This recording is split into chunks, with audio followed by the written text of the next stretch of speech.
Assalamualaikum warahmatullahi wabarakatuh. Bismillahirrahmanirrahim. Selamat bertemu kembali dengan saya Muhammad Ajib di channel Kampung Ilmu. Channelnya orang-orang yang tidak lelah mencari ilmu. Semoga kalian semua senantiasa tetap semangat dan istiqomah dalam mencari ilmu. Alhamdulillah kita dapat meneruskan kajian kitab Al-Iman untuk edisi yang kelima. Pengajian yang akan saya sampaikan kali ini masih meneruskan janji-janji Allah yang akan diberikan kepada orang-orang yang beriman di dunia. Tidak nunggu besok kalau hari kiamat sudah tiba. Bismillahirrahmanirrahim. Walaqad wa'adalan yakti teman-teman nus janji sopo Allah Gusti Allah al-mu'minina ing wong-wong kang beriman fit dunya ing dalam dunya biwudin klan piro-piro janji kasiratin kan akeh. Minha iku tetep setengah saking wuudin kasiratin an-nasru utai pertolongan kemenangan ala a'daihim ngalahake ing atase piro-piro musuhe mukminin. Qala wis ngendika sapa Allah taala amulur Allah wa kana lan ana iku hakon nyata alaina ing atase ingsun apa nasrul mukminina menangake utawa menolong pira-pira wong kang padha iman. Nomor loro asani ad-difa'u iku bela anhum saking mukminin. Qala ngendika sapa Allah taala innallaha sak temene Gusti Allah iku yudafi'u melindungi sapa Allah nil mukminina anil ladzina saking wong akeh amanu kang padha iman sapa alladzina. Asalis alwilayatu lahum. Alwilayatu wilayah maknane wilayah itu perlindungan lahum maring wong-wong mukmin.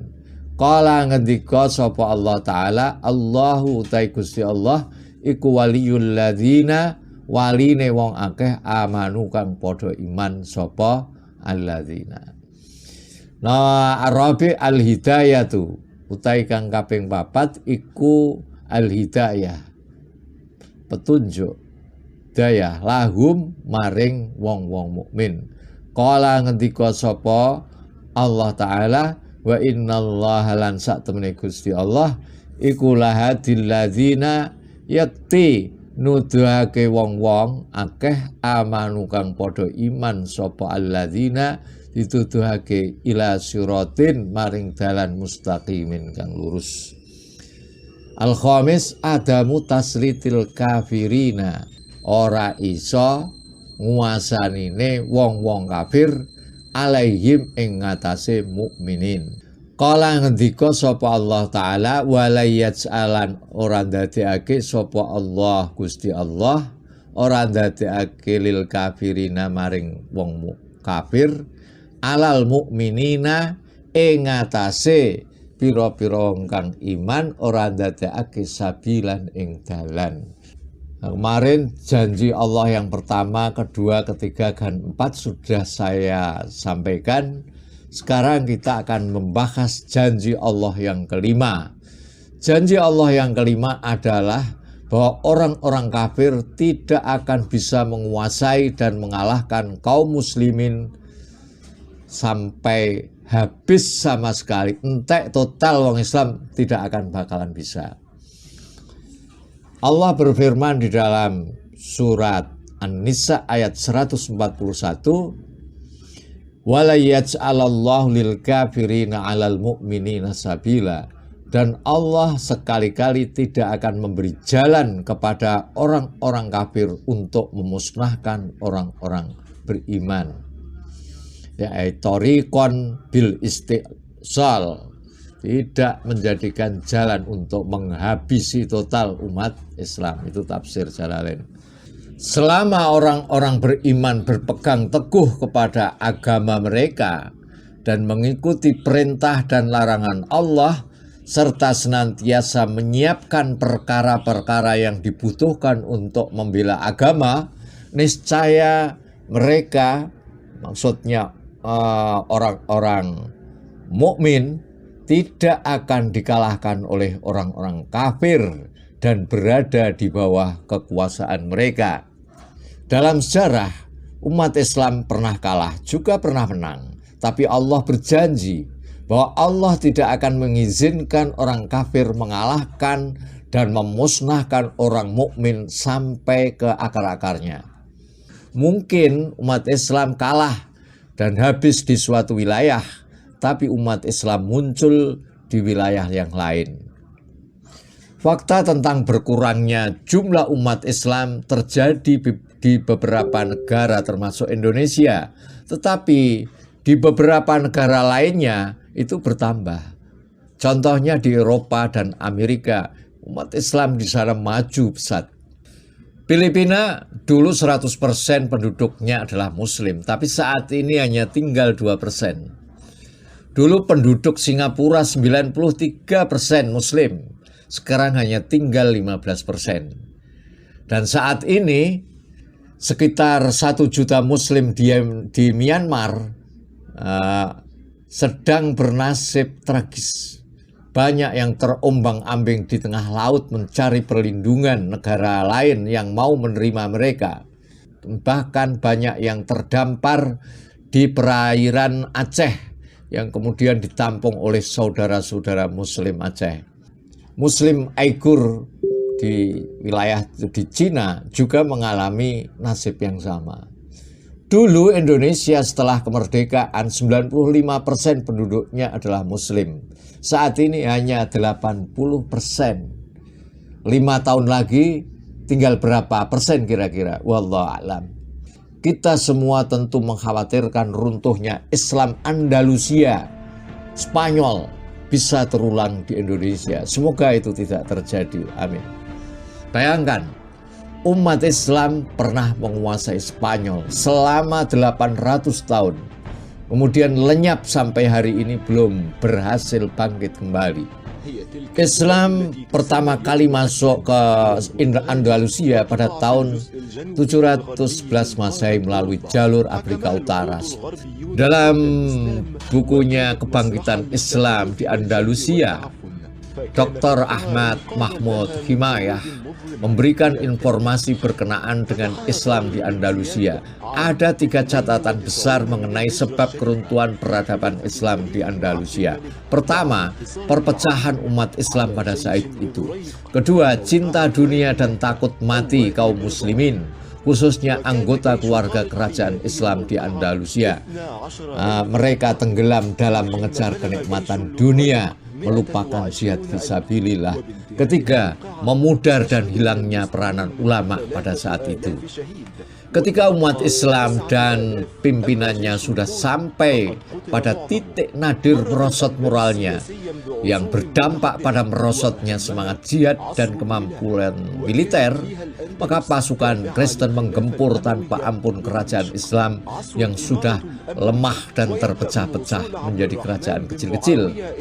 Ketika raja mereka yang terakhir sedang dalam keadaan menghadapi kesulitan dan penindasan, mereka meminta pertolongan kepada saudara-saudaranya sama Muslim yang memiliki kekuatan untuk membantu mereka, yaitu kerajaan Islam di Maroko dan kekhalifahan Utsmaniyah melalui surat yang begitu mengenaskan.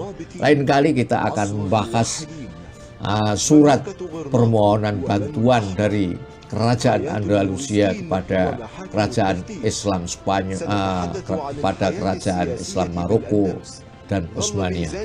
Surat tersebut menggambarkan bagaimana Muslim Andalusia yang terkurung oleh musuh sangat membutuhkan sekali bantuan dari umat Islam lainnya.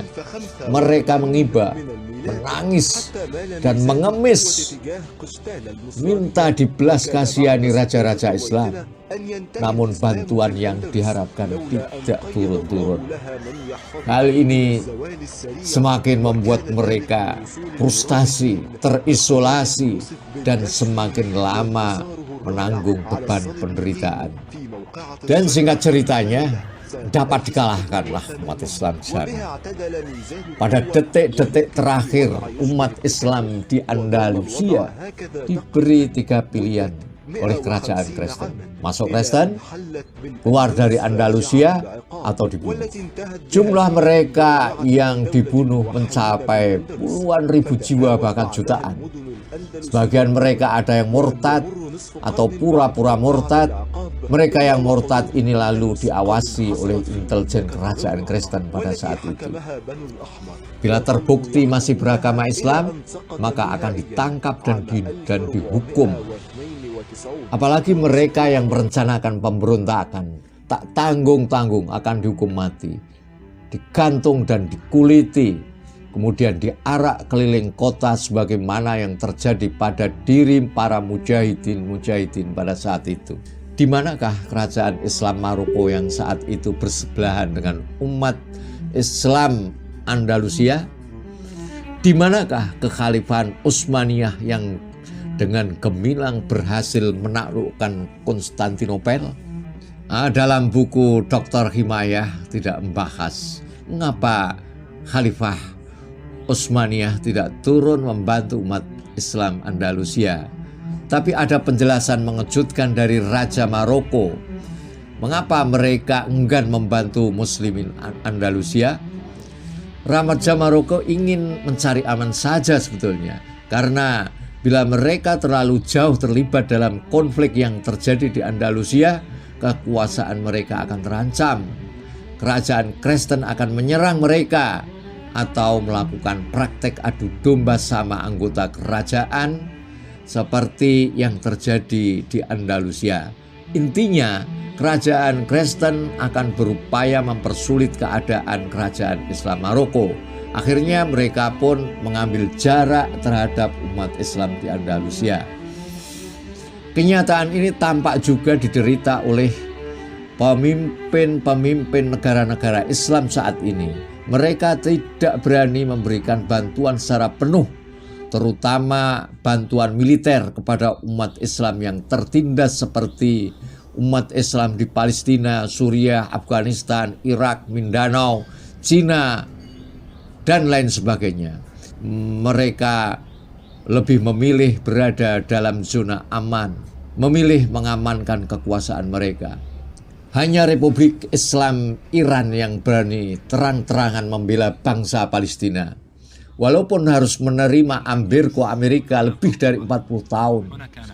Tetapi Iran bagaikan karang kokoh di tengah lautan, menahan terjangan badai dan ombak permusuhan barat yang dipelopori Amerika. Semoga Allah melindungi Republik Islam Iran. Amin. Hanya Iran yang memberi tempat bangsa Palestina di saat negara sesama Arab tidak mau membantunya karena takut Israel dan Amerika. Memang sejarah telah mencatat para pemimpin yang membantu para mujahidin nasibnya sering berakhir tragis. Seperti yang dialami oleh Raja Faisal dari Arab Saudi yang dibunuh oleh keponakannya sendiri. Jenderal Ziaul Haq dari Pakistan yang gigih membela Islam, pesawatnya meledak di angkasa. Dan memang sengaja ada pihak yang meledakkan.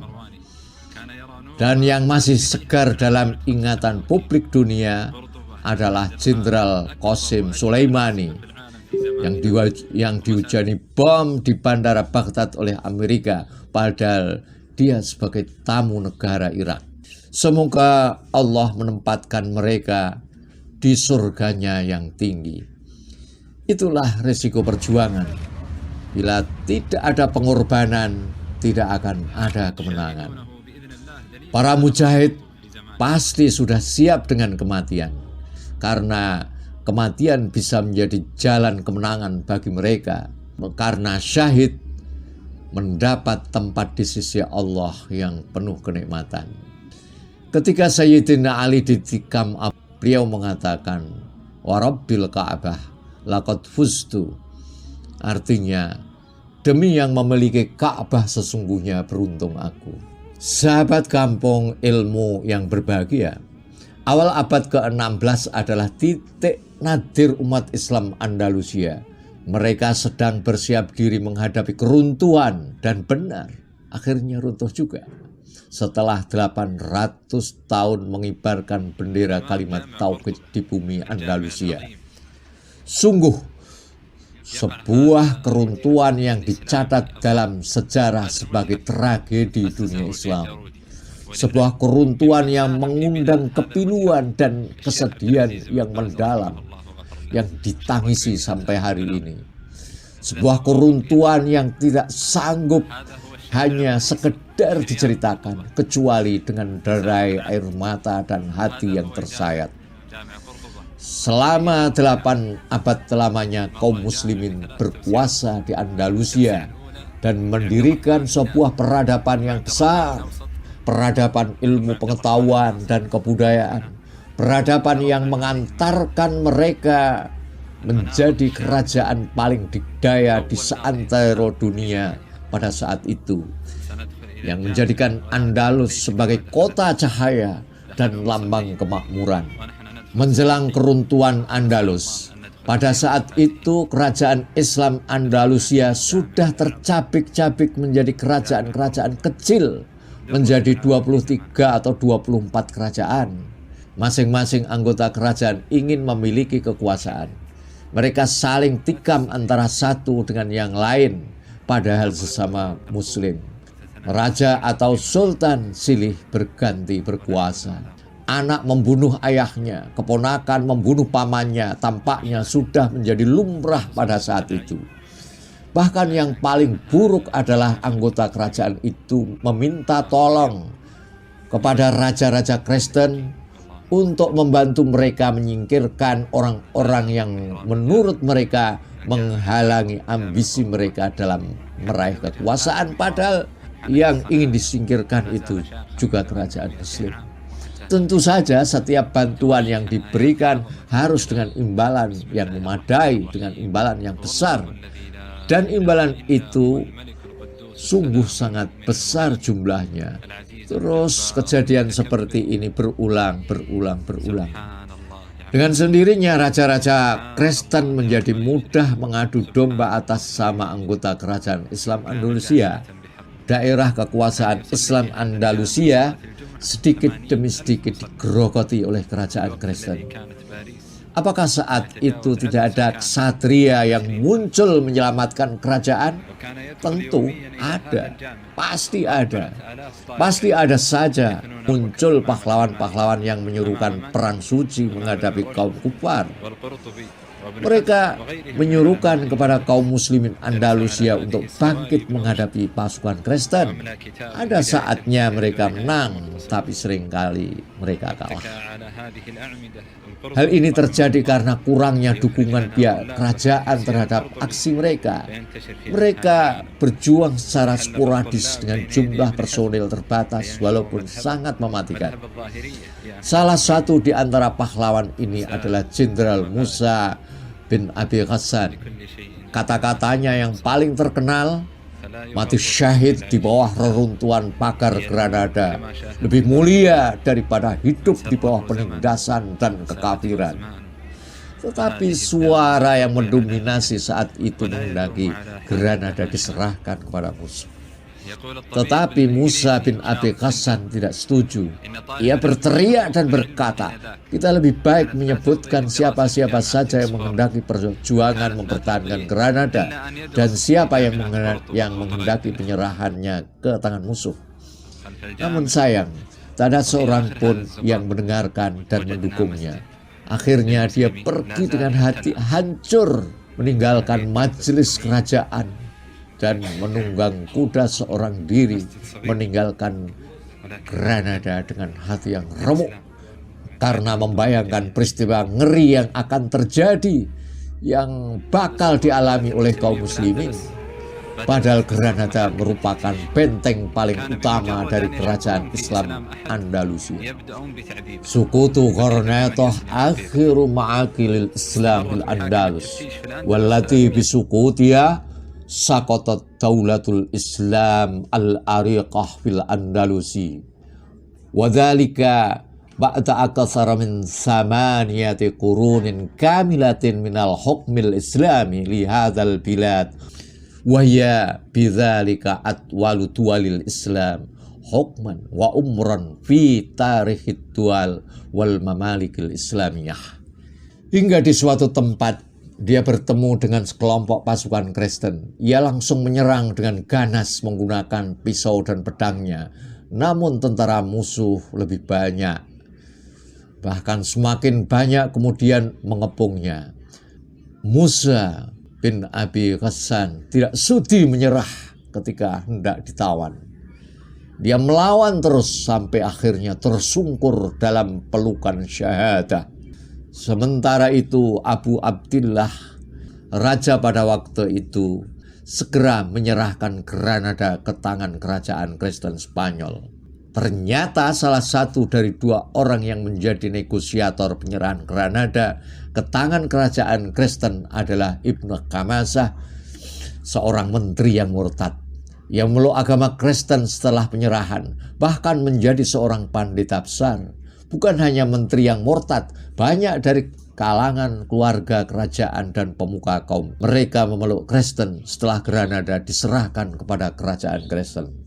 Matahari Andalusia tenggelam karena roh Islam yang ada dalam jiwa kaum muslimin dan pemimpinnya mengalami kematian, sehingga kerusakan pun merajalela.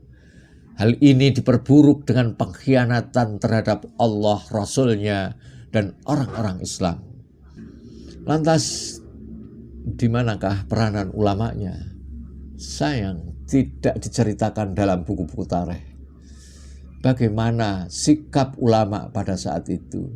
Tapi kita bisa menilai betapa lemahnya peran dan pengaruh ulama pada saat itu. Karena faktanya majelis kerajaan juga diisi oleh banyak ulama. Misalnya di dalamnya ada seorang qadhi atau mufti. Tapi mengapa mereka seolah diam, bahkan larut dalam pemikiran raja yang penuh kelemahan, cinta dunia, dan takut mati. Dan akhirnya kekuasaan Islam berakhir di Andalusia dan belum pernah bangkit lagi hingga detik ini. Indahat bisukuti gharnatoh wa tauqi wasiqatis Islam wasukut fi 21 Muharram sanata 897 Hijriah. Latubda ba'da dzalika fusulu ma'satin yal afdha wal absya fi tarihi Eropa. Haitsu qutila adatu malayin minal muslimin tahtawat atit ta'zib wa mahakimit taftis wa ujbiral bakun alat tanassur wa tuwiyat sabahatu a'raqid walil Islam fit tarikh al-Islam. Dengan jatuhnya Granada dan penandatanganan dokumen penyerahan kerajaan Islam ke tangan Kristen pada tanggal 21 Muharram tahun 897 Hijriah, maka tamat sudah Islam di bumi Andalus. Setelah itu yang terjadi, nasib umat Islam sungguh sangat memilukan. Tragedi demi tragedi dan drama pembantaian umat Islam dimulai. Bab-bab lembaran tarikh Andalusia dipenuhi kisah memilukan, kisah paling mengerikan dan paling jelek di dalam sejarah Eropa, di mana beberapa juta muslim terbunuh di bawah siksaan inkuisi. Dan sebagian besar umat Islam dipaksa untuk masuk Kristen. Sahabat Kampung Ilmu yang berbahagia, alhamdulillah kita mempunyai ulama besar, Kiai Haji Hasyim Asy'ari rahimahullah. Melihat pasukan sekutu ingin menduduki tanah air kita Indonesia, Kiai Hasyim Asy'ari mengeluarkan resolusi jihad sehingga seluruh umat Islam bangkit dengan semangat jihad yang dikumandangkan oleh para ulama. Hal ini memotivasi umat Islam di seluruh Indonesia untuk bangkit melawan penjajah laknatullah.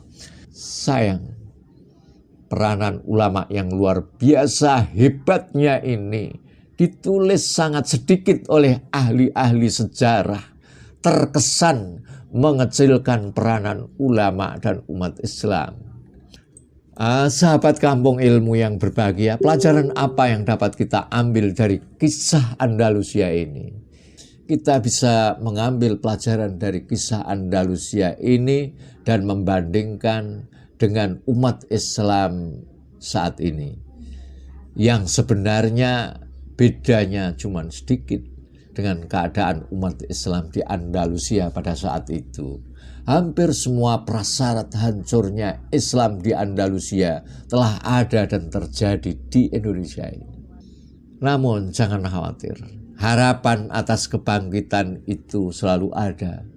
Asal persatuan, pendidikan, kepemimpinan ulama harus menjadi perhatian serius bagi umat Islam yang ingin meraih kejayaan kembali. Kiai Haji Ahmad Dahlan pernah berkata, Islam tidak akan pernah musnah dari dunia, tapi Islam bisa hilang di negeri ini. Islam boleh hilang dari Andalusia, dari Indonesia, dari Singapura, dari Filipina, dan dari tempat-tempat lain. Tetapi di belahan dunia lain, pasti Allah akan memunculkan futuhat-futuhat baru, akan melahirkan kemenangan-kemenangan baru umat Islam. Insya Allah, wallahu a'lam. Assalamualaikum warahmatullahi wabarakatuh.